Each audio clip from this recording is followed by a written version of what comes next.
What's going on, collectors?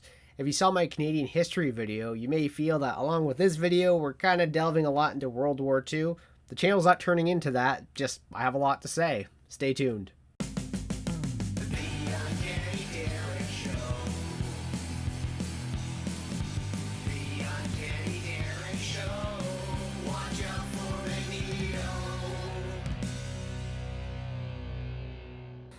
So World War II, there's so much to talk about with that, and especially with comic books. So if you saw my recent video, why Golden Age comic books are difficult to come across in Canada, I delved a lot into World War II back then. This video is a little bit different. I won a Golden Age comic book at an auction. I put in a very low bid, and lo and behold, I won it. So that's great, but what was the comic book?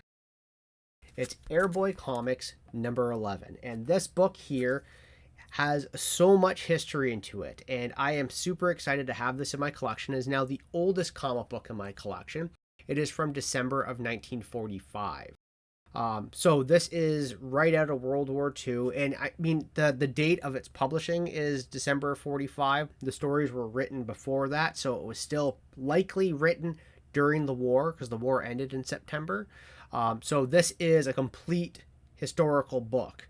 And it is a complete book too, and I really wanted to go over this book a little bit. So for full disclosure, I won this at a My Comic Shop auction a little while ago. I got it for $70 US, which is I think a pretty incredible steal for this book and the grade that it's in, or quality that it's in. It was graded as a 1/8, and so why is that? I mean, I'll have some closer photos to show you, but you'll see there's obviously a piece out at the bottom. There's a crease there, a little bit of a stain in the center. You'll see it says Roy there, as well as a stamp for the pharmacy that it was Midway Pharmacy in Kansas. And you'll see it says JR along the top there. Nothing to do with wrestling, I'm sure. And then obviously spine ticks, whatever. The staples do not rust. They go through the book. They are still solid. The cover is attached. That's amazing. What there is there's water damage on the back cover, and it does leak a little bit into the second to last page, but it's significantly less. So it is a 1/8, but like really this book could be with a cleaning to it and the deacidification to it. It could probably bump it to like a 3, I imagine. Maybe even if I'm lucky, a 3.5, 4. But yeah, it's actually not too bad of a book. So this is a pretty big pickup. This book, though, has a lot of convoluted history, so I'm going to explain a little bit to it. So Airboy, this guy here, first appeared in Air Fighters comics, and I'm going to get into Air Fighters comics, or the explanation of this shortly. So Air Fighters comics, it first appeared in November of 42. Airboy himself premiered in issue 2 of that series, and he was created by Charles Bureau. Charles Bureau, if you watch my Canadian video, I didn't really talk about him specifically, but I showed you Crime Does Not Pay. I have an issue of that series. Charles Bureau created Crime Does Not Pay.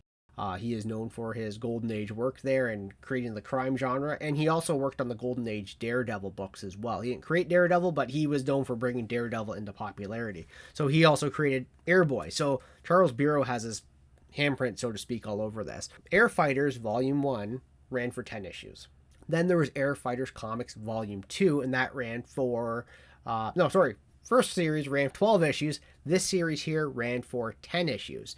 And for Volume 2, Issue 2, you may recognize this Dave Stevens cover. This is the closest I'm going to get probably to Air Fighters Comics Volume 2, Number 2, because this is the homage to it.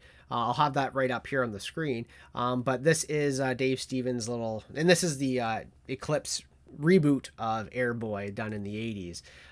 So that's pretty wild that that type of power of Air Fighters comics lasted all the way into the 80s in Airboy himself. So let's get down this really convoluted path. So Airboy Volume 1 ran for 12 issues. Volume 2 ran for 10 issues. And in this book, while it doesn't have the number on it, this is technically Air Fighters Comics Volume 2, number 11. But in the index of the book, it says that it is Airboy Comics Volume 2, number 11, despite it technically being Airboy Comics number 1, or if you include the first volume, it's Airboy Comics number 23. So this is all important because this gets needlessly complicated. So I should I actually wrote this down because it gets needlessly complicated. So the kicker is that 2 issues later, so of this series, so we get to issue 13, the index says it's volume 3, number 1. So we get to issue 13, now it's volume 3 of Airboy Comics, number 1, but it's also issue 25 of the full series. This changing of the volumes happens multiple times until the final issue of the series, which is technically number 107 of the, if you include the first 2 volumes, but it actually is in the index is credited as volume 9, issue 12. But technically, if you include the first 2 volumes, it's volume 12, number 12. Right? Isn't that needlessly complicated? So the index again says it's volume 9, issue 12, but it's technically volume 12, number 12, or it's issue 107 if you include all the series. So people complain about all the reboots that exist in current comic books, and I mean, at least they have legacy numbering now at the top. This was, let's flip the front page and see where I'm at, because there was no credit or history explained with it. It's a train wreck. So this book, like many other US comic books at the time, were about how great America is and for fighting for freedom and all that, like G.I. Joe. But before G.I. Joe, the US, when they entered the war, it was because Japan attacked Pearl Harbor. And because that happened, obviously there was a lot of anti-Japanese sentiment. And this book here, and I will be showing you a video, we go through this entire book shortly, has a lot of very terribly racist things inside of it towards the Japanese. But it has a lot of really awful things in here as we go through it, but it obviously has huge historical context. The characters also in this book here, there's like the Flying Dutchman, and there's Lone Wolf, and Lone Wolf should win for the worst costume in comic books, really. The Air Fighters comics were like an anthology that had multiple stories in there with featuring multiple characters. Airboy was the most popular one, which is why they renamed the series Airboy. But the characters inside, the stereotypes, it was all pretty bad. So I want to go through this book with you. I'm going to set this up and record it all. So you can see going through the pages, because it does have a lot of importance in terms of the mentality of the American mindset at the time. But it is also, viewer beware, I guess.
So there's Airboy Comics number 11, or Airboy Comics number 23, or Airboy Comics number 1.